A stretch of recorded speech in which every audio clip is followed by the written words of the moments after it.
Resto Geek. Et maintenant, votre émission jeux vidéo, Burger Games. Pareil, toujours dans rétro gaming. Alors là, on était PS2, on va remonter une génération en avant. Mega Man Legends. C'était une série que j'ai que j'ai découvert il y a longtemps, sur 64, et j'ai décidé de me les faire enfin. Parce que voilà, c'est un jeu que j'avais pas fini. En fait, j'avais commencé, je parlais pas très bien anglais, et comme le jeu était totalement en anglais, j'ai rien compris, vu qu'il n'y a pas de sous-titres. Donc, voilà, je me suis dit, allez, c'est le moment. En gros, c'est dans un univers parallèle. Alors, d'après le wiki, ça se passe des milliers d'années après Mega Man X. Ça a l'air très différent de Megaman tout court en tout cas. Voilà, exactement. Ce que j'avais commencé, c'est que c'est une série secondaire de Mega Man qui n'a eu que 3 épisodes. Et pour le coup, a priori, c'est la plus lointaine temporellement, puisque sur Terre, il y a quasiment plus de terre, il y a quasiment que de l'eau, il y a que quelques lopins de terre par-ci par-là, et l'humanité a laissé sa place entièrement aux réploïdes, c'est-à-dire du coup à des humains qui sont mi-humains, mi-machines, principalement machines, et ils ont aussi la possibilité de faire des enfants comme ils veulent. Et ils se sont beaucoup trop multipliés. Dans ce jeu-là, Megaman et avec son ami Roll et le grand-père de Roll partent fouiller des anciennes ruines de machines, des anciens Mavericks du coup de l'univers de Megaman X, pour se faire de l'argent plus ou moins, et pour découvrir et pour essayer de retrouver les parents de Roll qui ont disparu. Donc le premier jeu est un espèce de dungeon crawler complètement what the fuck-esque, où on se retrouve craché sur une île à affronter du coup la famille Bone, qui est une famille de pirates complètement débiles du cul, à faire des mini-jeux à la con et à explorer des donjons, à améliorer notre petit Megaman avec des armes, des stats et tout le bordel. Et c'est un jeu d'exploration franchement mignon. Ce qui est super impressionnant, c'est que le jeu sur PS1 est entièrement doublé, et qu'il y a un côté, tu as l'impression de jouer un anime, vraiment. Il y a des situations rocambolesques, il y a plein de missions à la con, et il y a plein de cinématiques. Je ne m'attendais pas à avoir autant de cinématiques, ce qui fait que le jeu est un petit peu court, un peu comme Silent Hill, comme il y a beaucoup de cinématiques, etc. Voilà, il a fallu faire des concessions sur le CD, et du coup, la concession, c'est la taille du jeu. Et pourtant, il y a quand même pas mal de choses à faire. Il y a une ville à reconstruire parce qu'elle se fait sauter la gueule en début de partie. Il y a plein de donjons secondaires.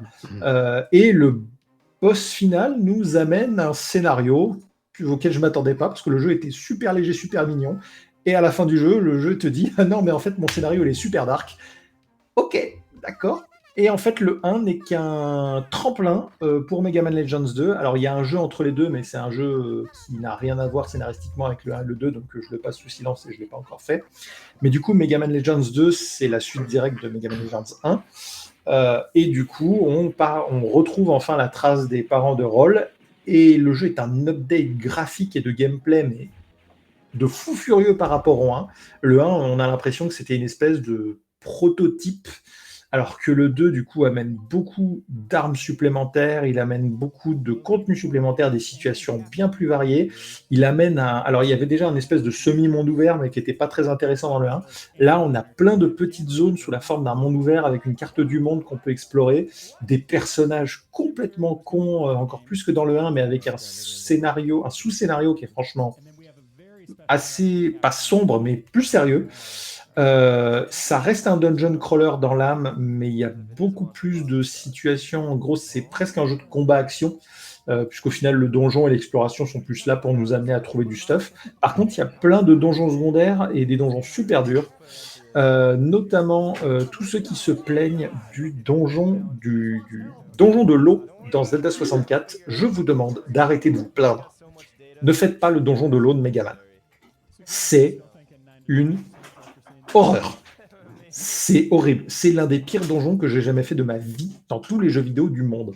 C'était vraiment horrible. Bref. Mais en dehors de ce donjon-là, le jeu est super complet en termes de contenu. Il se passe plein de choses intéressantes. Si vous aimez les univers de Mega Man, l'univers est là. Par contre, c'est pas Megaman. C'est ni Megaman ni Megaman X. C'est un dungeon crawler en 3D assez rigolo avec de l'exploration et plein de situations typées manga rigolotes et des personnages en couleur. Ça a l'air un peu décalé, en effet, ouais. C'est décalé, dans les images. complètement. Bah, par exemple, les méchants du 1 ne sont pas vraiment des méchants, c'est des pirates, et alors que tout le monde croit qu'ils meurent à la fin, en fait, à la fin, ils meurent pas du tout, tout le monde le sait, et c'est absolument pas surprenant qu'ils meurent pas, parce que c'est un cartoon et que les personnages sont juste rigolos, quoi. Je connaissais pas du tout ce Quel DVD Zelda de 64? Megaman. Il y en a deux avec un chacun. Quand on dit Zelda 64, Stalas, par extension, on parle de Ocarina of Time. Ça va, tu fais tomber ma peinture, toi? D'accord. Ah, les chats. Tu penses qu'ils se sont inspirés de Zelda, tu penses, du coup? Alors, pour le 1, honnêtement, c'est des donjons en mode dungeon crawler un peu chiant. Les donjons ne sont pas très intéressants dans le 1. Ce qui est plus intéressant, au final, c'est de terminer les donjons, d'affronter les boss et de trouver du stuff, pour le coup. Dans le 2, ouais, c'est des donjons, beaucoup plus donjons, avec des mécaniques de donjons à la Zelda.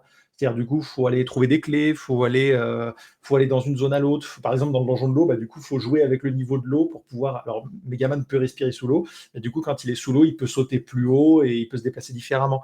Enfin voilà, il y a plein de choses. Megaman, je soupçonne une inspiration très forte d'Astro Boy. Ah, clairement. Clairement. Ah oui, ça se voit. Petite guéguerre en mode qui fera le pire donjon de l'eau. Moi, perso, là, en effet, c'est une bonne remarque. Moi, ma palme actuellement va à Megaman Legends 2. Alors, pourquoi? Parce qu'en fait, leur idée d'un donjon de l'eau, c'est qu'une fois que tu es dans l'eau, le jeu passe à 10 FPS. Et c'est infernal. C'est-à-dire que la vitesse du jeu de base est super correcte, le jeu va assez vite, il est assez punchy. Quand tu es dans l'eau, tu as juste envie de crever. En vrai, je pense que le donjon de l'eau, j'ai mis 2h30 à le finir. Je pense que si le jeu était à vitesse normale sous l'eau, je l'aurais fini en 20 minutes. Ah ouais, à ce C'était... point-là. Ah ouais. Un effet c'était- volontaire pour dire ouais, dans l'eau, c'est plus lent. Ah ouais. Et au début, je me disais merde parce que je jouais sur émulateur, parce que la Megaman 2 n'est jamais sorti en France. Legends 1, oui, il est sorti sur 64. Megaman Legends 2 n'est jamais sorti en France. Donc voilà, je l'avais sous émulateur. Je me suis dit merde, c'est mon émulateur qui déconne. Je vérifie, bah non. Le jeu était à 60 FPS. What? Dans les menus, pas de ralentissement. Sur le HUD, pas de Ouais, c'est un effet ralentissement. Je volontaire, suis allé du coup, vérifier ouais. une vidéo sur internet. J'ai fait vidéo originale du jeu. Le jeu est vraiment comme ça. Fait oh putain de merde. Megaman s'est sorti un peu plus d'un an après Ocarina of Time, ça laisse le temps de complexifier aussi. Oui, j'ai pas vérifié les dates. Une bonne remarque de Stalas, ça. Oui, oui, bien sûr. Mais en fait, voilà, c'est pas qu'il est complexe, le donjon de l'eau. C'est juste qu'il est lent à en crever et que t'en as juste plein le cul. Et honnêtement, l'accélération du temps sur mon émulateur était mon ami pour éviter de péter un câble. Le temple de l'eau du lac, il est hyper bien. Ouais, j'ai jamais compris pourquoi les gens C'est ça qui est bien avec crachaient les dessus. émulateurs. On peut toujours accélérer le temps. Ouais. Pour s'épargner Quelle ce genre de remontée. choses. Tu dis ça à cause du fait que c'est un gamin ou à cause des armes? Ah oui, gamin, robot, armes, histoire, sens de l'humour. Ouais, Stala, ça pas tort, il y a Astro Boy et Megaman ont des gros points communs, surtout Megaman X. Mais par contre, les scénarios sont pas du tout les mêmes. Il est pas plus long que les autres. Non, il est pas plus long que les autres, le Donjon de l'eau. Mais j'ai jamais trop compris pourquoi les gens se plaignaient. Au final, le Donjon de l'eau, il joue bien. Hein. Je trouve que le Donjon de l'ombre, il est pire. Hein. Enfin bref, voilà. Donc, Megaman Legends 1 et 2, voilà, en ce moment, j'étais pris d'une vague de rétro gaming. Les jeux méconnus de l'univers Megaman, et ma grande déception, et la conclusion de ça, c'est que on était censé avoir un Megaman Legends 3 sur PS2, qui a été annulé. Et c'est une série méconnue. Et en fait, moi, ce que j'aime bien quand je joue à ce genre de vieux jeux, c'est quand je me rends compte que même ces vieux jeux sur PS1, bah, je prends plaisir à y jouer aujourd'hui. Même avec leurs défauts, et ça veut dire que c'est des bons jeux tout court. Et du coup, je suis un peu déçu qu'on n'ait pas eu de Megaman Legends 3, parce que Ouais, je je pense que c'est une comprends, ouais. série qui aurait été cool. Voilà. Et la série des Megaman est malheureusement un peu morte. Megaman X, depuis Megaman X7, il était pas top. X8, ça a été un échec colossal. On a eu Zeda qui était super top. On a eu ZX, pardon. Zeda, pardon. Zelda, c'est autre Zeda, chose. c'est Pokémon et c'est moche. On a eu ZX qui était super bien, ZX Advance qui était incroyable, mais depuis, on n'a plus rien depuis Nintendo DS et Megaman. On a eu Megaman 10, mais la vieille série Megaman. Bon. Bref. On ne sait pas. Ensuite, Capcom ressort Onimusha. Alors, peut-être qu'on n'est pas à l'abri d'une reboot de la série Megaman. Oui, c'est pas impossible, ouais. Voilà. Bref. Très bien. C'est tout pour moi.